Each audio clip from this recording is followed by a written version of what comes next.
찬송가 304장 그 크신 하나님의 사랑 304장 찬송. 그 크신 하나님의 사랑 말로 다 형용 못하네. 저 높고 높은 별을 넘어 이 낮고 낮은 땅 위에 죄범한 영혼 구하려 그 아들 보내사 화목제물 삼으시고 죄 용서하셨네. 하나님 크신 사랑은 증명도 못하네. 영원히 변치 않는 사랑 성도여 찬양하세. 괴로운 시절 지나가고 땅 위에 영화 쇠할 때 주 믿지 않던 영혼들은 큰 소리 외쳐 울어도 주 믿는 성도들에게 큰 사랑 베푸사 우리의 죄 사했으니 그네 잊을까. 하나님 크신 사랑은 증명도 못하네. 영원히 변치 않는 사랑 성도여 찬양하세. 하늘을 두루마리 삼고 바다를 먹물 삼아도 한없는 하나님의 사랑 다 기록할 수 없겠네. 하나님의 크신 사랑 그 어찌 닿았을까. 저 하늘 높이 쌓아도 채우지 못하리. 하나님 크신 사랑은 증명도 못하네. 영원히 변치 않는 사랑 성도여 찬양하세.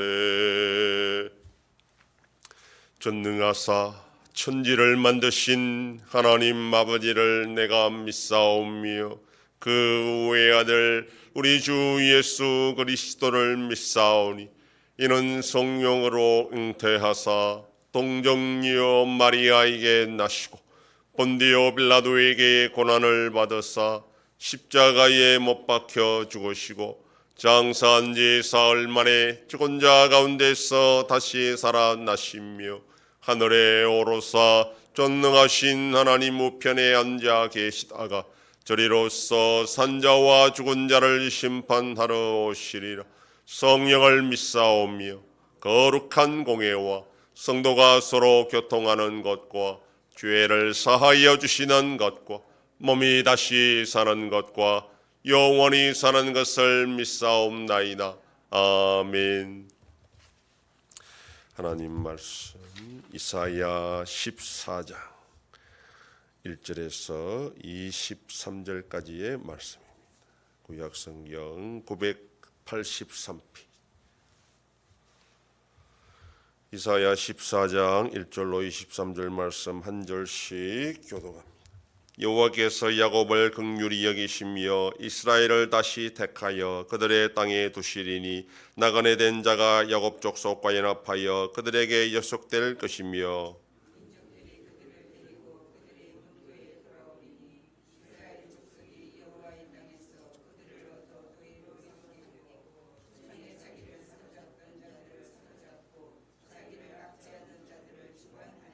여호와께서 너를 슬픔과 곤고와 및 네가 수고하는 고역에서 놓으시고 안식을 주는 날에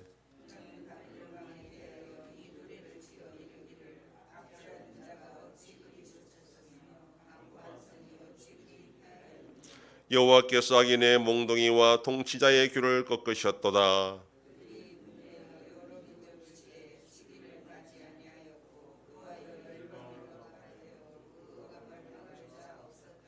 이제는 온 땅이 조용하고 평온하니 무리가 소리 높여 노래하는도다.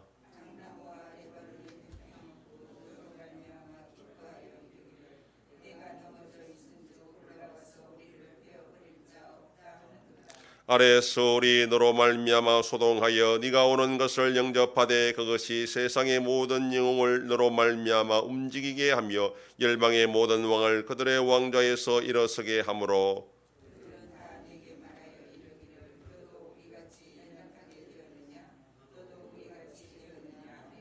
네 영어가 소리에 떨어졌으며 네 비파 소리까지로다. 구더기가 네 아래에 깔리며 지렁이가 너를 덮었도다.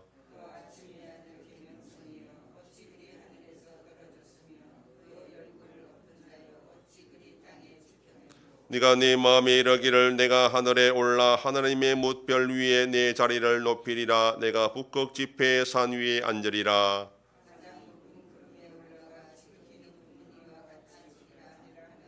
그러나 이제 네가 수월 곧 구덩이 맨 밑에 떨어짐을 당하리로다.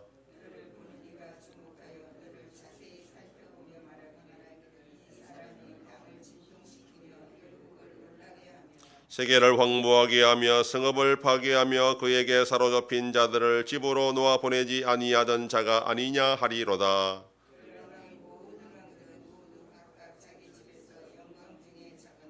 오직 너는 자기 무덤에서 내쫓겼으니 가증한 나무 가지 같고 칼에 찔려 돌구덩이에 떨어진 죽음들에 둘러싸였으니 밟힌 시체와 같도다.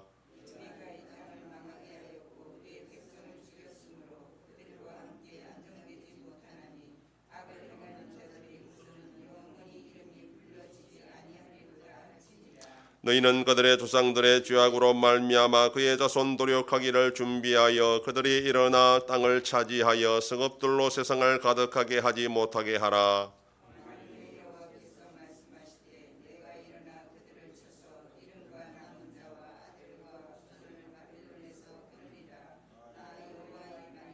다 같이 내가 또 그것이 고슴도치의 구렬과 무릉덩이가 되게 하고 또 멸망의 빗자루로 청소하리라. 나 만군의 여호와의 말이니라 하시니라. 아멘. 본문은 13장의 바벨론 제국의 심판에 이어 이제는 바벨론 왕에 대한 심판을 예언하고 있습니다. 1절, 2절은 바벨론 제국과 왕에 대한 심판의 궁극적인 목적이 하나님의 백성의 회복에 있다라는 것을 말하고 있습니다. 바벨론 제국이 멸망당한 후에 이스라엘이 하나님의 긍휼히 여기심으로 고향으로 다시 돌아오게 되는데 그것이 마치 옛날 애굽에서 탈출할 때에 많은 민족이 이스라엘과 함께 돌아오는 것처럼 지금 이 유다 백성들이 바벨론에서 돌아올 때에 많은 백성들을 데리고 오는데 그들을 종으로 삼을 것이다. 이렇게 말씀하고 있습니다. 3절에서 20절까지는 멸망당하여 음부에 내려간 바벨론 왕을 향한 장례식 조가 노래입니다. 3절에서 그 노래를 부를 시점이 여호와께서 이스라엘에게 안식을 주는 때라 그렇게 말합니다. 하나님의 심판이 대적들에게는 멸망이지만 하나님의 백성들에게는 안식을 주는 때다라는 것을 비교하고 있습니다. 4절로 8절에서는 바벨론의 압제에서 벗어난 자들이 기뻐하며 바벨론 왕을 조롱하는 그런 내용입니다. 4절에서 바벨론 왕을 향하여 어찌 그렇게 패망할 수 있느냐. 바벨론 왕이 권력을 휘두를 때는 결코 그들의 압제가 끝날지 않았고 영원할 줄 알았는데 결국 그들도 죽음을 극복하지 못한 인간이었다라는 것을 조롱하고 있습니다. 5절에서 하나님은 악인의 몽둥이와 통치자의 귀를 꺾으셨다 그렇게 말하고 6절에서는 그들은 자신들의 힘을 믿고 열방을 향하여 분노하고 압제했는데 하나님께서 그 믿던 힘을 다 빼앗아 버린다 그렇게 말합니다. 7절에서는 그 결과로 온 세상은 조용하고 평온하여 압제받은 자들을 향하여 크게 노래한다라고 말합니다. 8절에서는 심지어 피조물인 향나무와 백향목도 바벨론 왕의 멸망을 기뻐하고 조롱하고 있다라고 말합니다. 9절로 11절은 열국의 왕들이 스홀 즉 무덤에서 바벨론 왕을 맞이하는 그런 내용입니다. 9절에서 바벨론 왕이 죽어서 스홀로 내려오자 먼저 와 있던 열방의 왕들이 그가 온다는 소식에 그를 구경하려고 소동이 일어난다 하는 그런 내용입니다. 10절에서는 먼저 와 있던 열방의 왕들이 바벨론 왕을 향하여 그렇게 무소불위의 권력을 휘두르더니 너도 별 수 없이 이렇게 죽었다 조롱하는 겁니다. 11절에서는 바벨론 왕의 처지를 보라 그럽니다. 그렇게 화려한 왕도 죽으니 구더기와 벌레에 뒤덮여 처참한 몰골로 남을 수밖에 없다라고 조롱하는 그런 내용입니다. 12절로 15절은 수올의 왕들이 바벨론 왕의 교만을 책망하는 내용입니다. 12절에서 바벨론 왕은 아침의 아들 계명성이라 그렇게 말합니다. 새벽녘에 가장 밝게 빛나는 별이 계명성 즉 금성이지만 곧 날이 밝으면 사라지고 마는 것이 이 계명성입니다. 이처럼 인간 세상에서 아무리 자신의 권력과 명성을 자랑해도 하나님 앞에서는 아무것도 아니라는 그런 뜻입니다.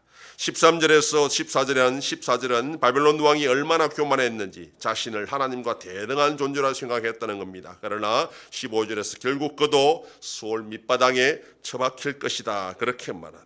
16절로 17절은 여로왕뿐 아니라 일반 사람들까지도 바벨론 왕의 최후를 보면서 조롱하는 그런 내용입니다. 18절로 19절은 열방의 왕들은 죽은 후에 왕실의 묘실에 안장되지만 바벨론 왕은 그렇게도 되지 못하는 비참한 최후를 맞이한다 그렇게 말합니다. 20절에서는 그가 왜 그런 비참한 최후를 맞이했는지 그렇게 설명합니다. 내 땅 내 백성을 괴롭혔다는 것은 그가 정복 전쟁을 일삼으면서 자기 백성을 삶을 피폐하게 만들었는데 그 대가를 치르게 된다라는 것입니다. 21절에서 열방을 향하여 특히 메대와 바산을 향하여 바벨론을 공격할 준비를 하라 하나님께서 그렇게 지시하는 내용입니다. 22절에서는 바벨론을 향한 철저한 심판에 대해 말하고 있고 23절에서는 고슴도치와 또 짐승들이 그 땅을 차지하게 될 것이다. 철저하게 바벨론 문명도 망하고 흔적도 없이 사라지게 될 것이다. 그렇게 예언합니다. 바벨론 왕은 자신의 힘과 능력으로 세상을 정복하고 피정복민들을 자기 발밑에 짓밟았을 때에 자신은 신과 같은 존재라 착각했습니다. 그러나 그도 죽음 앞에서는 한낱 인간에 불과할 뿐이었고 이스라엘을 징계하시고 심판하시는 몽둥이로 사용하기 위해 하나님이 잠깐 그가 권력을 휘두르도록 내버려 두었지만 그러나 결국은 그도 하나님의 엄중한 심판을 받을 수밖에 없는 인간이었다라는 것을 말합니다. 역사적으로 강대한 제국을 형성했던 바벨론 제국은 지금은 흔적도 없이 찾을 수 없는 그런 모습입니다. 하나님을 두려워하지 않고 자기 힘만 믿고 악행을 일삼고 교만하게 살아가는 세상 나라가 결국 하나님 앞에서 그렇게 된다는 것을 보여줍니다. 하나님이 주신 능력을 자기 것이라 생각하고 하나님도 무시하고 교만하지면 하나님은 반드시 그 허락하셨던 권세와 능력을 모조리 빼앗아 버리시고 이전보다 더 비참하게 만드는 것이 하나님의 공이고 하나님의 정의라는 것을 우리가 기억할 필요가 있습니다.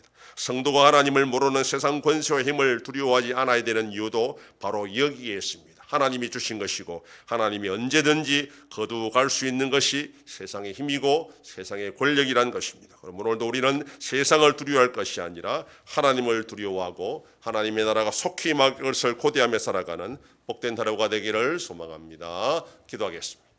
하나님 아버지 감사합니다. 지난 밤도 지켜주시고 또 이 새벽을 깨우며 주님 앞에 나와 기도하고 오늘 하루도 살아가게 하시니 감사합니다. 장차 남유다를 멸망시킬 바벨론이지만 그 왕도 한갓 인간에 불구하고 자신의 힘과 권력을 믿고 교만하면 하나님이 반드시 멸망시킨다는 말씀을 통하여 오늘도 우리가 이 세상을 살아갈 때 세상 권력과 힘을 무서워하고 두려워할 것이 아니라 오직 그를 허락하신 하나님을 두려워하고 하나님을 더 철저히 의지하며 살아가는 복된 하루가 되게 하여 주시옵소서. 아버지 하나님 이 나라 대한민국과 함께 하시어서 은혜와 긍휼을 베풀어 주심으로 올바로 나아가는 복된 나라가 되게 하여 주시옵소서. 전쟁과 지진 속에 있는 세상 가운데에 하나님의 참된 평안을 속히 허락하여 주시옵소서. 우리 안송교회가 평안하여 든든히 서가는 교회가 되게 하심으로 하나님께 영광 돌리는 교회가 되게 하여 주시옵소서. 성도의 가정과 생업에 복을 주심으로 감사가 넘치는 가정이 되게 하여 주시옵소서.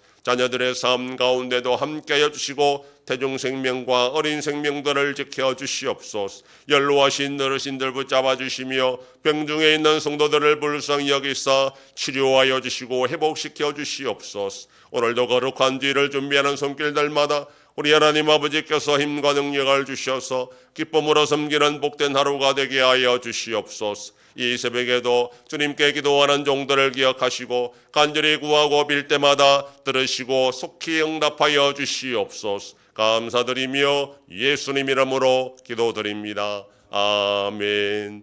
하늘에 계신 우리 아버지여, 이름이 거룩히 여김을 받으시오며 나라의 임하옵시며 뜻이 하늘에서 이룬 것 같이 땅에서도 이루어지이다. 오늘날 우리에게 일용할 양식을 주옵시고 우리가 우리에게 죄 지은 자를 사하여 준 것 같이 우리 죄를 사하여 주옵시고 우리를 시험에 들게 하지 마옵시고 다만 악에서 구하옵소서. 대개 나라와 권세와 영광이 아버지께 영원히 있사옵나이다. 아멘.